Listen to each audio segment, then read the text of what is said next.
Welcome to Sales Talk for CEOs. I'm glad you're here. I'll be interviewing CEOs who have successfully scaled their B2B sales organization. In each episode, I'll start by uncovering the sales background of each CEO, dig into the strategies they use to build their sales organization, and wrap it up with what the future holds. We'll cover the good, the bad, and the ugly of scaling a sales organization. I'm your host, Alice Hyman. Welcome to Sales Talk for CEOs. I'm your host, Alice Hyman.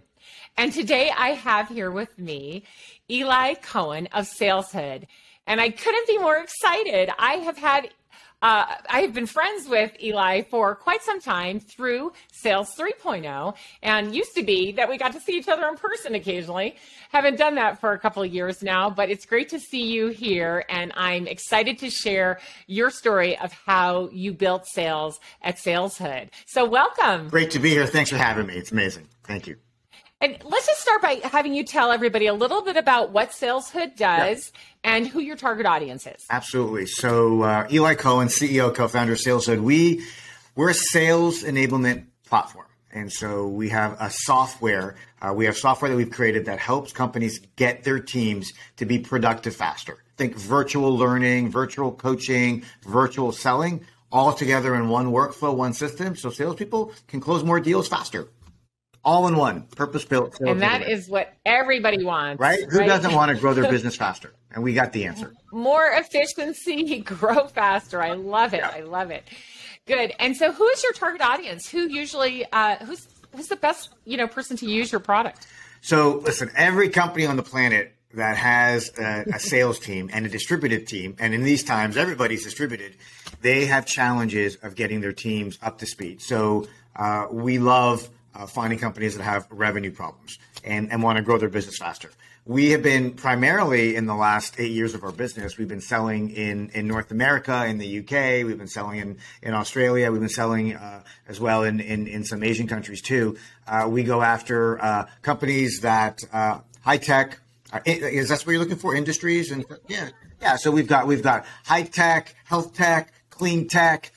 We've got some amazing companies. I'll list some of them just so you can get a feel. So Sage is one of our customers, one of our largest customers. RingCentral has been with us for over 5-6 years. We're working with a lot of the high-flying, fast startups like Domo and Yext, and United Way is a customer of ours. So we've got nonprofits.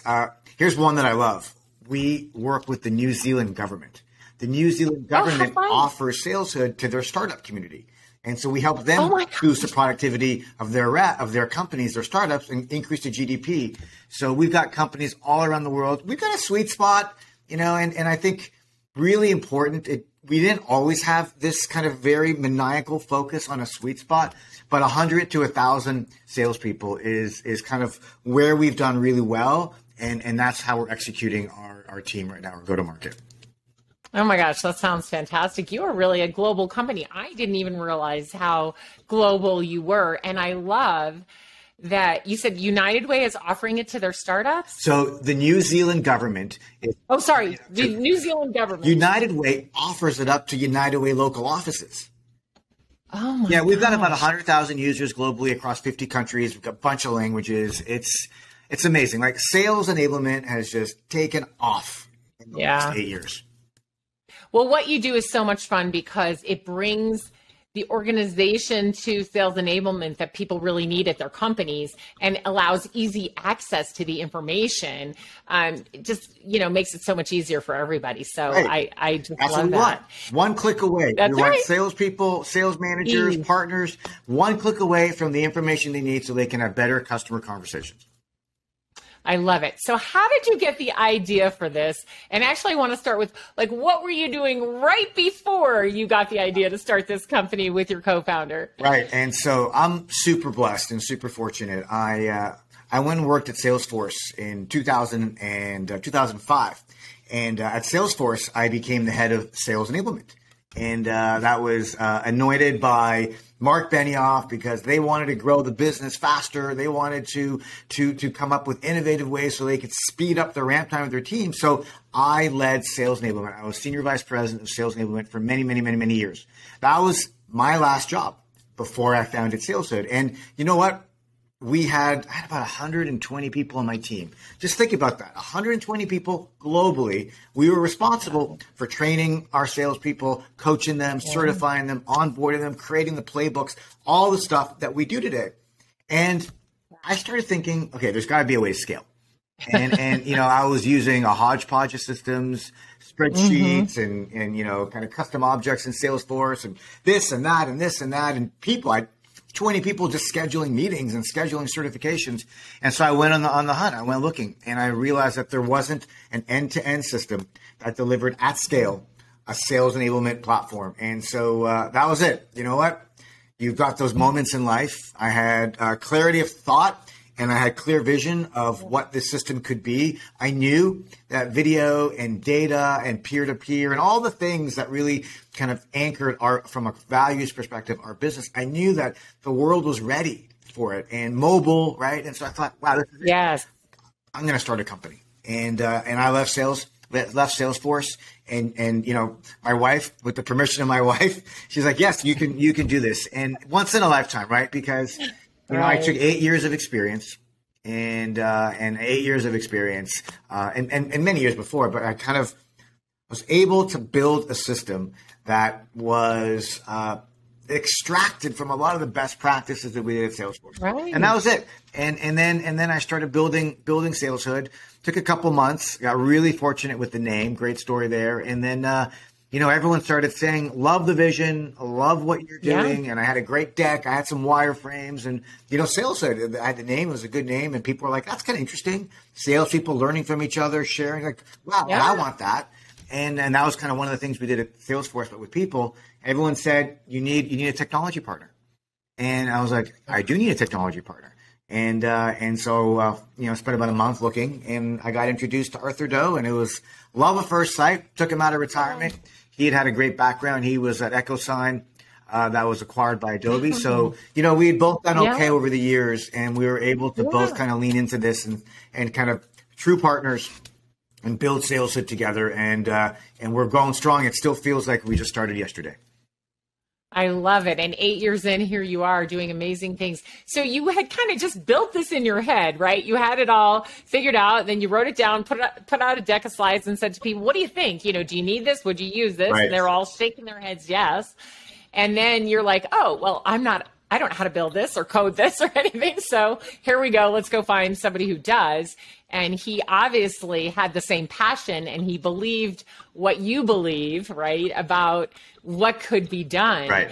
And voila. I mean, I know it wasn't voila, but it's an 8-year overnight success, as they say. Exactly. Listen, Arthur is a technologist, and he's a serial entrepreneur. And he asked me some very direct questions around my background, my experience, the domain knowledge, and the vision, and then the competitive landscape. And to top it off, with the deck, I had 10 people, 10 unique companies who signed up and said they'd be part of the beta.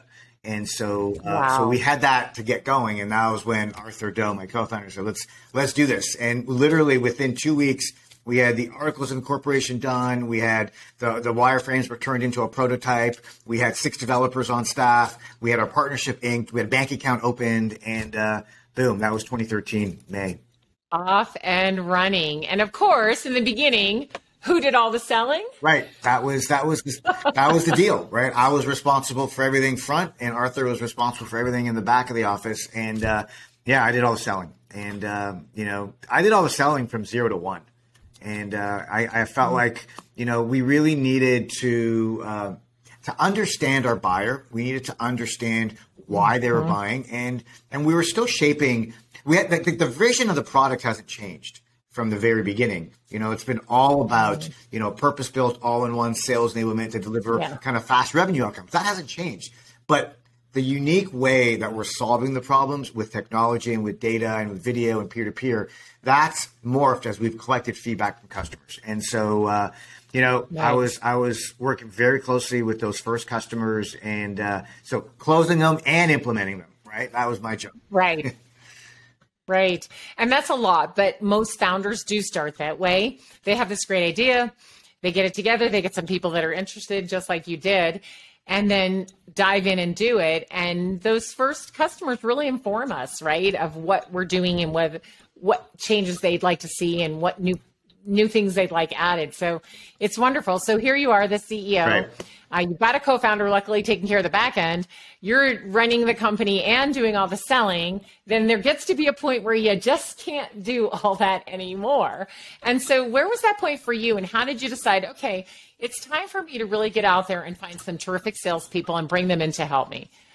When we had some repeatability on the core use cases of the platform, and so when we saw people getting value from coaching and from practicing and recording their pitches and enough value that they were willing to pay. So it was once we moved from kind of a beta, which was free, to a kind of a release, which was paid, and I was able to convert them all, and we had kind of an end-to-end workflow around a couple of the key processes that we talked about for sales enablement, like the coaching and the messaging and the pitch practice. Once we had that, I was like, I need some people that can I need more feet on the street. Yeah.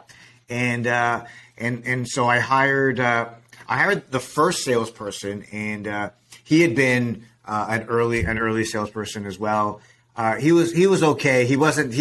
That one didn't last long, and he's on sales anymore, and he's doing other things. Great person.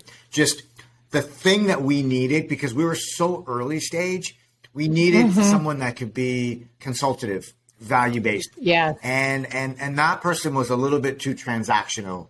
Like, someone wants to buy, let me get on the phone, let me give them a demo, let me close them. We're not there. Like, we've got not there yet. Some repeatability, Alice, but not to that level. And so I got really fortunate, and literally I was like starting to rack my brain, like, who am I going to hire? Like, how am I going to find these people? Yeah. Like, who's going to join a company like this? And I was walking on the street in San Francisco, and I ran into this person, Dave Lichtman, and I can name him because he's amazing, and he was with us for many years, and he actually left SalesHood to start his own company called Enablement, which is an enablement practitioners recruiting firm. And wow! And so he stayed with us for 3-4 years, and really he helped us kind of get to that next level of growth. And then we hired another salesperson, and the three of us were selling for a few years. That was a good time. We did well. We were doubling, and we were doing really well at the time. But it took me a little bit of time to get clarity on the profile of the salesperson and how that mapped to the profile of the buyer.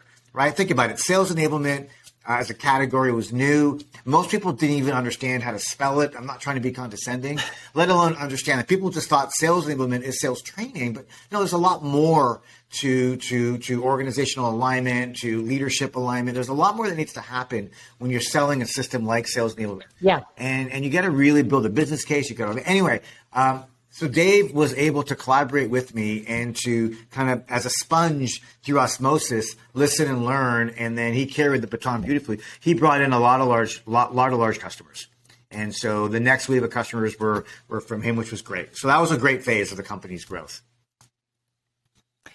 Yeah. So then there probably came a time when you had 2 or 3 salespeople, and you're thinking, okay, now I have a lot more to do because the company's grown. Yeah. And you're, of course, trying to make sure customers are supremely happy and they're getting a great experience on top of selling and running a company.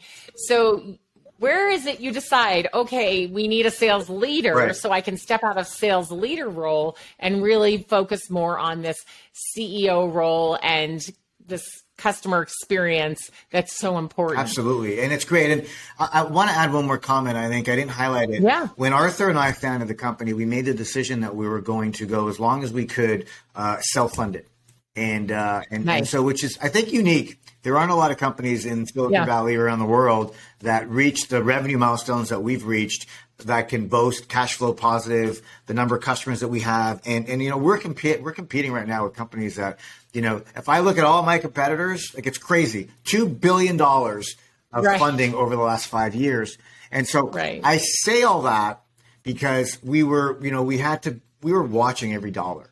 And so, like we hired one salesperson and we had to, the person had to pay for themselves. And then we could hire another salesperson. Then we hired a customer success person, and we were balancing the P&L, adding developers and adding salespeople.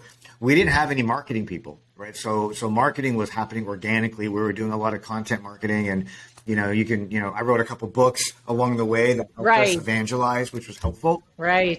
But there was a time, probably 3 years in, I think we were starting to think about, okay, how can we scale this up a little bit? We had some good repeatability. We had, great numbers on churn, right? Customers were staying. They were signing up for longer term contracts. Right. And I started looking for some mentors, right? And I started looking for some, we were talking to some VCs, but there wasn't good alignment with us as a company and the values and what we want to do and what some of the VCs were asking us to do. Just as an aside, we had a vision for the company, and we had a vision for our target market. And our vision was purpose-built for sales teams to boost the productivity of those organizations, right? It's the name, SalesHood. Yeah. The amount of VCs that I spoke with during those early years that said, great, SalesHood is awesome. Show us a plan where you're going to expand SalesHood to a larger TAM, which is all employees. And I look at them and I say, I don't think you understand. Like, there are 50 million sellers in the U.S. alone. There's a pretty big TAM here, and most of them aren't hitting productivity numbers. So I say all that because we didn't have the luxury of having a lot of funding, and then I got introduced to a person named Arjun Gupta, and Arjun was Benioff's best friend, and folks like, you got to talk to Arjun because he can help you with maybe he's a different kind of person to kind of get in your corner. And so he said, so he became like a coach for me, but he also invested in the company. So we took a little bit of money and not a lot. Yeah. And he joined the board and he invested. And at that point in time, the expectations were lifted a little bit. And so at that point in time, we felt like, okay, you know what? We can hire a VP sales and we can hire a VP marketing. And that's what we did. And so we used some of those dollars to invest a little bit ahead of what we had in the bank. Nice. And great to have a mentor come into the scene, right? That you can bounce things off, and especially somebody with that kind of experience. And then who also, you say invest. Well, they invest with their money, but they invest with their time, right? Oh, the time was more. Right? I'm still like, I get, weekly texts. He's still checking in all the time. And his LinkedIn title is Chief Believer. He's got a VC fund, and he's funded a ton of great companies. Yeah, right. I was a first-time CEO, and so that was, so I didn't know what my blind spots were. And so I'm very coachable, and I wanted help. I want this to be hugely successful. And so I try and bring as many people around me as I can that will, help amplify or highlight, some of the blind spots that I may not be aware of. And but that was it, right? So to your question, boom. So then we brought on a VP sales and a VP marketing. And you know what? Like that first VP sales, we're still friends, but he didn't work out. That's not surprising that I hear you say that, because it's either the first few salespeople, you struggle to get that right, or that first sales leader, because you're used to being the sales leader and you have something in your mind and you're not really completely set up because you're still growing and going, right? And you bring a sales leader in, and it's not surprising that it doesn't always work out. So your first one didn't work out. No. And so what did you do? So just, back to your question at the very beginning, like at Salesforce.com, I was responsible, my team and I, we were responsible for training our salespeople. We had built kind of foundational sales processes, and we built like a sales machine. And so at SalesHood, I emulated that same excellence in sales. And when people are buying a sales enablement platform, they expect, to have, it needs to be buttoned up, right? So you're doing an executive level, consultative, relationship building. It's not a transactional sell. And so I think it's the clearer that fellow CEOs can get that clarity of your sales motion and how your buyers buy and how they want to buy and what your typical sales cycle looks like. And then trying to find a leader or reps sellers or a channel, if you're going through the channel, that has proven similar experience. Yeah. Like it's really hard. Recruitment and finding the right people, that's been the hardest thing. I never would have thought. I would have thought building the company, getting customers, like innovating, no. The hardest thing in the last 8 years has been finding the right people for the company, and sales leadership has been, it's tough. Yeah. It's and now let's go deep on this one because I can share more. Yeah. I think that it's so true. And, it's hard enough. Like you said, there's so many pieces that you think, listen, we've got to do all of these things and some of these are going to be really hard, but I agree. Finding and hiring the right people for everything, but specifically for sales, because they really do have to believe what you believe, and they have to believe in your product and what it's going to do for the customer. Yeah.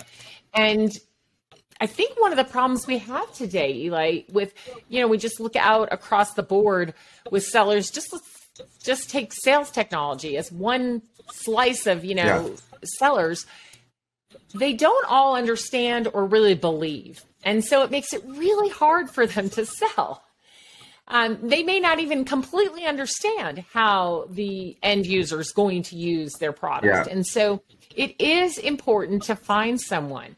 But with sales leadership, they have to not only believe what you believe and believe that this is really going to help the customer. Now you need a leader who can drive that vision that you've set out. So how did you end up finding someone that could really do that for SalesHood? So that first VP, he didn't work out, and I think we tried, and I think there just wasn't the conviction around the mission and the vision of the problem that we're trying to solve, and I think on paper, the person had a hugely successful career, right? But when I look back and I look at, okay, wait a minute, we were certain size of revenue. Let's just call it 5 at the time, right? And maybe a little less. That person had huge success in the north of 25 to 30 million run rate. Mm-hmm. When you're running sales teams and you're in, a 25 to 50 million run rate business, and you've got 6 or 7 teams, you've got 6 or 7 frontline managers, and that's your job.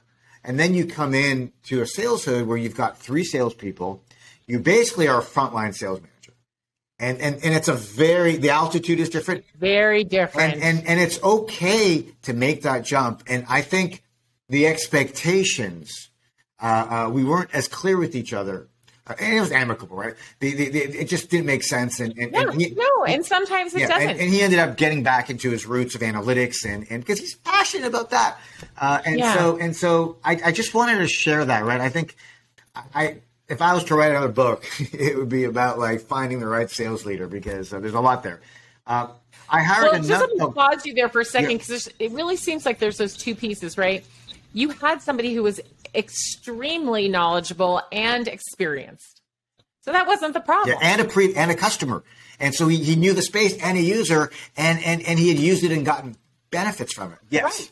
So it seems like, wow, this should be great. But that's where I say, the people you hire have to believe what you believe, and they have to believe that what you're doing is really helping the customer. And not good or bad, but some people have passion around pets, and some people have passion around software, and some people have passion around, food products. It's important, right? Because when you have that passion, everything else just seems to work more easily. Plus, when you have that passion, you're willing to learn what you need to learn to keep moving when you don't know it. And so it is really different. So I think that in hiring, like you said, you could probably write a whole book about it. And understanding what kind of person you need. So now you knew it wasn't just the experience and someone who had used the product, but there was something more you were looking for. So what did you do next? Right. And so then I took a break for a year. So you kept managing the sales team. So you know what? We just did a little reset. We had a great year, right? Yeah. So we had a fabulous year, and so I had a core team. And yes, I became CEO / frontline sales manager. And so we kept growing the business. And then I said, okay, I think we built some good equity. We built some good, very positive cash flow. And we're like, okay, we're ready to revisit the conversation. And then I spent about 6 months interviewing a ton of people. And, then if the person before, here was my lesson, right? The person before was a VP sales who we really needed them to be more like a frontline sales manager, but with the VP title, right? And so the mistake I made with the next hire was I hired a VP sales who came in as a CRO to own sales and success. Yeah. And the first VP I'd say was not a disaster. I think there was a lot of good learning. There's a lot of value, people can figure this out. It was Nick, right? And he hired some great people. He actually invested in SalesHood, right? Love Nick, right? Story. Yeah, nothing personal. Yeah. The next one, it was a bit of a disaster, and because what happened was how we talked about running the team and the headcount assumptions and the motions and the go to market and the priorities. We were very clear on expectations and hiring. And, I think and it only lasted 6 months. And about 90 days in, that person said, great, so we got to hire 2 VPs. I was like, what? Oh, like, right. What do you mean? And East and West. I'm like, whoa. You're the VP. No, I'm the CRO. And I'm like, oh, my God. And so then it just kind of collapsed. Yeah, so classic misunderstanding. And I think especially in smaller companies, I call it title inflation. Absolutely. And I see it all the time, and it does create problems. I mean, this is not the first time I've heard this story, as you can imagine. But yeah, because then this person who has the CRO title is going, okay, I'm a CRO. I'm going to build this structure underneath me, and I'm going to need this many dollars and this many people. And you're going, whoa. We've given you this title, but we need you to do this job, and we're pretty clear about it. So it's just a really mismatch. Remember, it hasn't changed that much, right? We still needed the reps needed to be coached. We needed to do deal reviews. This was still a frontline sales manager. Very job. Practical, day to day, make the sales. Like we're $100 million company, right? And so that didn't work out. So let's focus on so what did work out. And so here's the best thing that happened from all that. Along the way, I'd had 2 amazing sales execs, very seasoned. Both have been former VPs and COOs and very seasoned in it. But they come to SalesHood and they're like, as reps, and they said, just want to sell, want to make money, don't want to deal with all the extra stuff. And you know what? Awesome. And they were extremely successful year after year after exceeding quota. And then after our CRO didn't work out, it's like, oh God, what am I going to do now? And I literally, I still remember, and then they set a meeting up on my calendar, and maybe a couple weeks afterwards, and they said, we have an idea for you. I was like, okay, what's the idea? And they said, we know you, we know the market, we know the playbook, we understand how to win. We've proven to you how we can win. Let us co-lead sales. Let's not bring in another sales leader.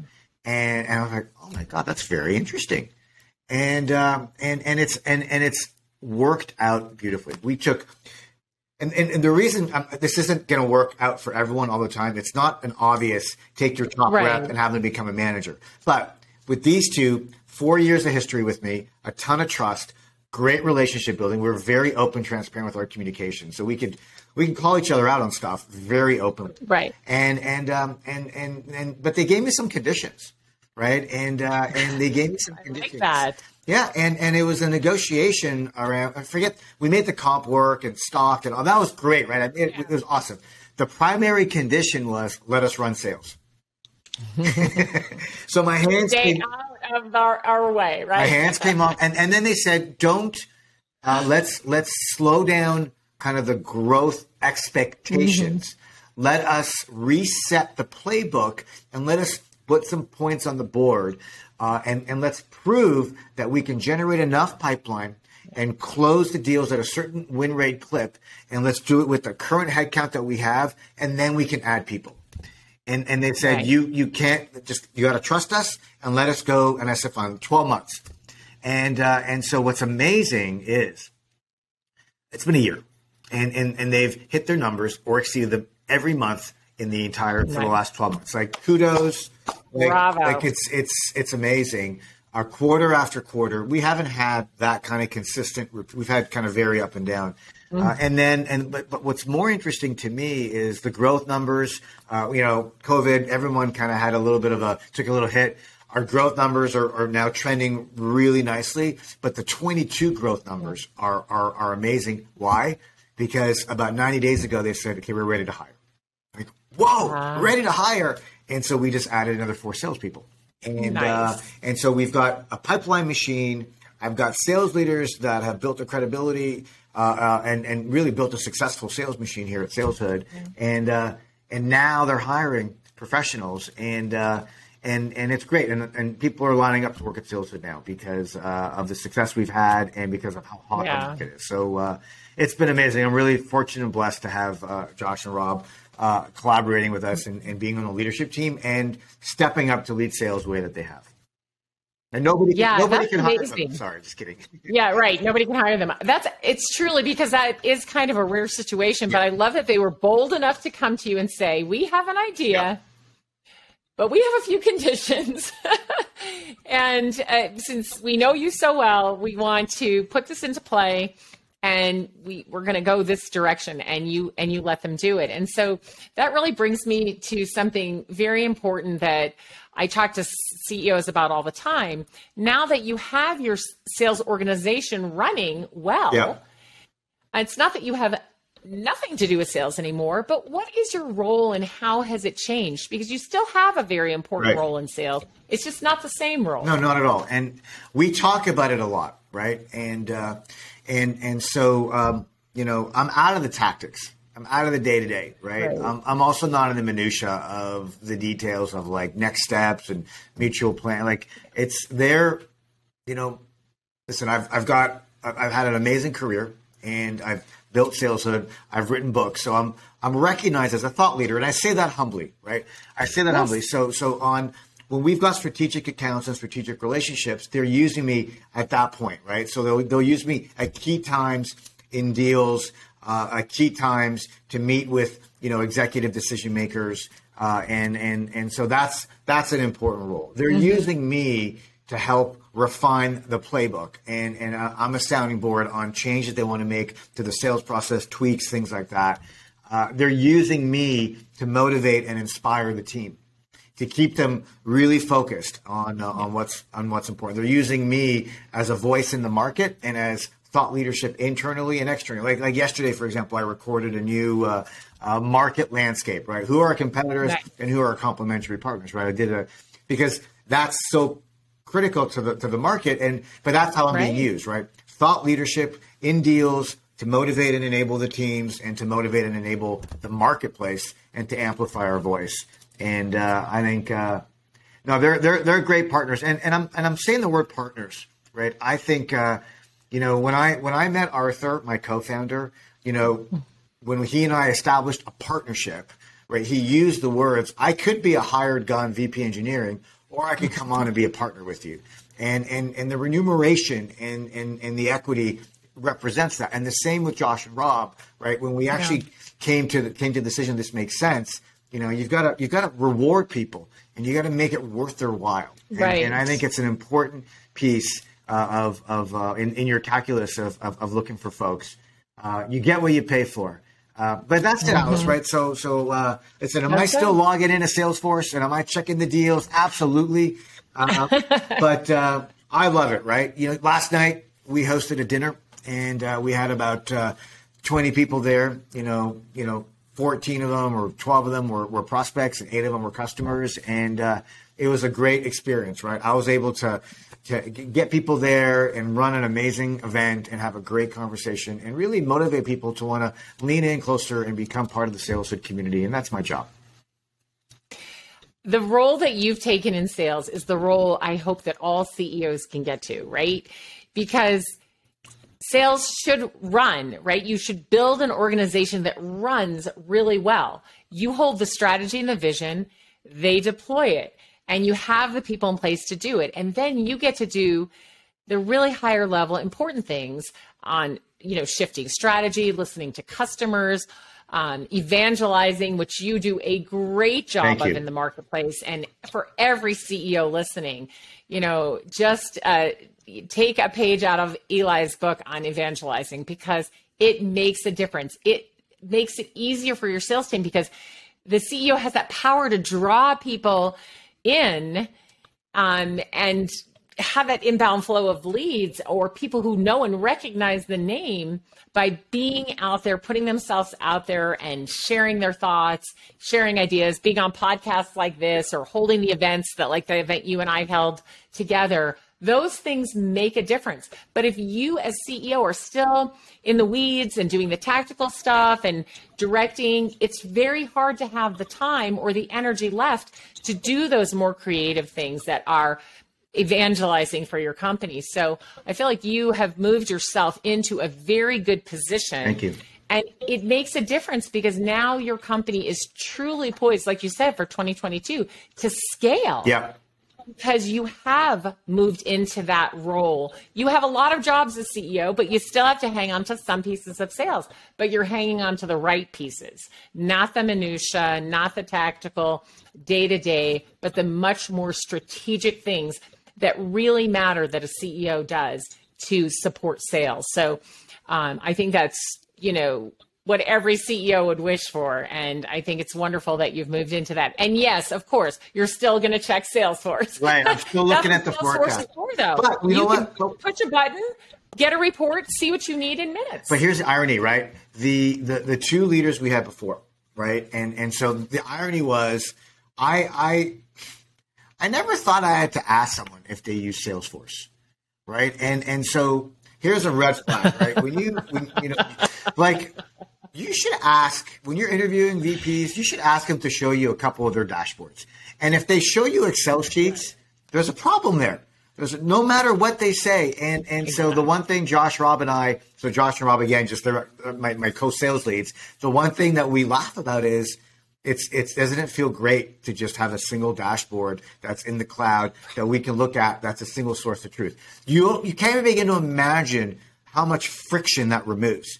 Like we meet weekly. We have a weekly call every Monday morning, and it's actually called an alignment call. And it's not a forecast call. It's not a pipeline call, because I can look in Salesforce. I know exactly where we're at. And we've got very clear goals, very clear numbers, and we know exactly which deals are above the line, below the line, and it's all, and whatever system you use, Salesforce, HubSpot, Microsoft, right? But just you need one, right? And don't be that leader that like has one and then runs a shadow one in Right. Yeah. Note to all CEOs out there, if you are still having to use spreadsheets, yes, to run the reports you need, your CRM isn't working for you. You need to hire someone who's an expert and get that to work, because your dashboards should tell all just in a moment. You turn it on and look at it and you've got the message. And then if you want to dig a little deeper, it should all be there. It should never need to be exported into some other format. I get a daily report sent to me of progression on deals and new deals that are created. So that way I can go in and go, oh, who do I know in these accounts, or how can I help? Right? That's versus like what's going on with the deal? What's happening? And micromanaging. Nobody wants to be micromanaged, especially by the CEO. It doesn't feel good. Right. And I've received that feedback from people, right? It doesn't feel good. Right. No, absolutely. So it's an important part of building your sales organization. Your sales organization is more than just people. It's the whole sales enablement piece. But again, you came from a place of having had the privilege and the honor of building an amazing, sales enablement team and knowing what that looks like. Yeah. Most CEOs don't. In fact, I think that the statistics, it's less than 25% of the CEOs out there have any kind of sales background at all. And so they don't know enablement, they don't know sales ops, and they don't even know sales, really. They haven't carried a bag. Now, a lot of times they've had to sell when they first started their company, but that's one of the things they want to get somebody else to do for them as soon as possible. And I understand that.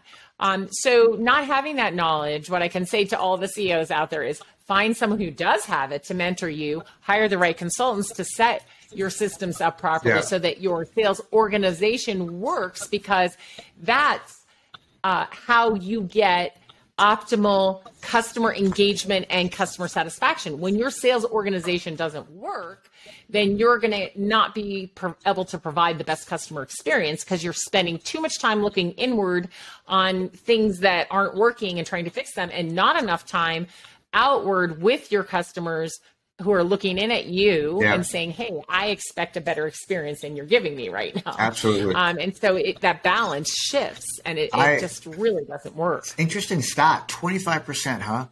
I read 8%, but then that was just with large corporations. So then I dug a little deeper to find some more. But yeah, it's like only 25% or less of CEOs actually ever did sales before they became a CEO. I really hope the examples I share, and the reason why I shared them so openly is we got to learn, right? And the amount of founders, and you're right? Because the amount of founders that I know that are out there that are technologists, they're like, I don't know sales, and they always make a mistake with that first, and just like I did, right?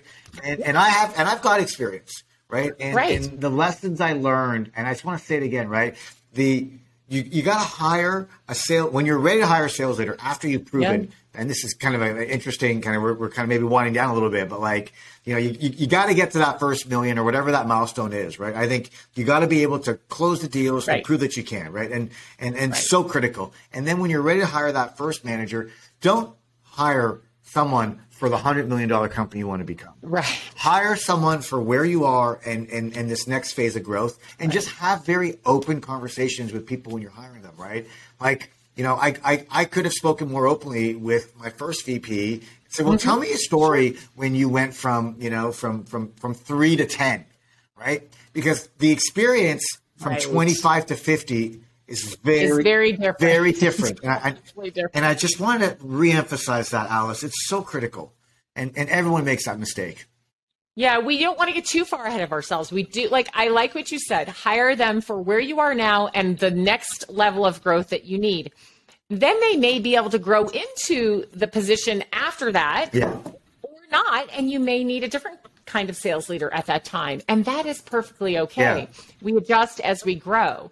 So I think it's really important to note, when you're at 5 or 10 million, don't hire somebody who's for 25 million. That's too big of a leap, and they won't fit where you are right now. And you're going to want to hire them because on paper, they're great. And they look so good. You know the expression happy ears. We all have happy ears when we're interviewing. And just, my co-founder, Arthur, whenever we've written down, we like writing things down, right? And so we'll write down what worked and what didn't work, because that becomes process that we can scale. And we sat down and we wrote down all the things that went wrong with our first two VPs, and then we compared that to kind of our current model of what we were doing, and it checked all the boxes, right? And so it was painful and it was hard, Alice, but those are important lessons, and I just hope this story helps someone avoid some of the mistakes that I made.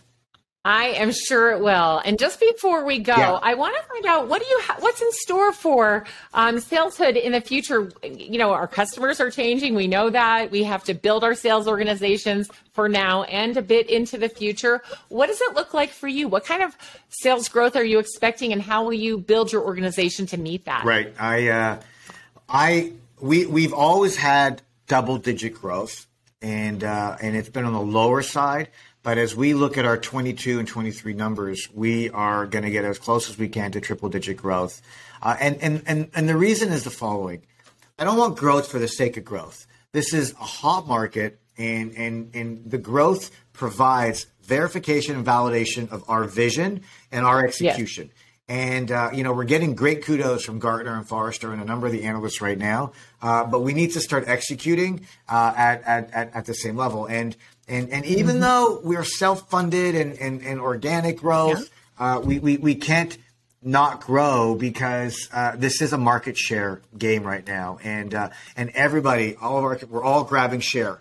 And so we need more feet on the street. And so this accelerated growth for us is going to come in. We're going to hire more salespeople. So, you can email me, Eli@saleshood.com, and I'll gladly route you to Rob and Josh and my team. But we're also expanding the channel. And so we've had a channel that has been like it's early, but we have equal clarity on how the channel is going to help us grow the business and scale the business from referrals to services and to implementation. So that's something that we are going to be doubling down on in 22 as well is the channel, because I think it's an important part of the sales enablement ecosystem. So those are some things that we're thinking about. And then a little beyond, once is going to be internationalization. We're already building some foundational pieces with all the languages that we're adding into the platform and things like that. But I'm excited. I want to get back to Japan. I want to get out to a bunch of these countries. I want to get back on the road. And but seriously, it's continuing with our sales growth, adding the channel, and then adding internationalization. That's what's on deck for us. So exciting, and I just can't wait to watch you grow, as I have since early on. So very, very good. Thank you so much for sharing and being so honest about, some of the challenges that you had, because it helps all of us. And we think, sometimes we're the only one who's ever had that problem. But of course, that's never true, right? So I think when it comes to hiring sales and sales leadership, it is something that everyone has challenges with and opportunities to improve, so that they can build the kind of sales organization that really supports them. And especially, like you mentioned, a sales organization that allows the CEO to take the role of strategist, evangelist, and thought leader when we have big customers who are trying to figure out how to do things, and you can bring the CEO in at that level to help them with that. That's when you've really got your sales organization moving along in the right direction. Absolutely. It's great. I love the questions, Alice. Really fabulous interview. I appreciate you. Oh, I thank you so much for taking the time. I can't wait to see you again in person. I hope it's fairly soon. Yeah. It's just been a crazy 2 years, but things are going well. So very good. Thanks, Elay. And I'm sure I'll be talking with you very soon. Thank you. Thanks, everyone. Thanks for tuning in to Sales Talk for CEOs. You can find me at alicehyman.com. Be sure and connect with me on LinkedIn and let me know that you heard the show. If you found value in today's episode, please subscribe, write a review, and share the show with another CEO.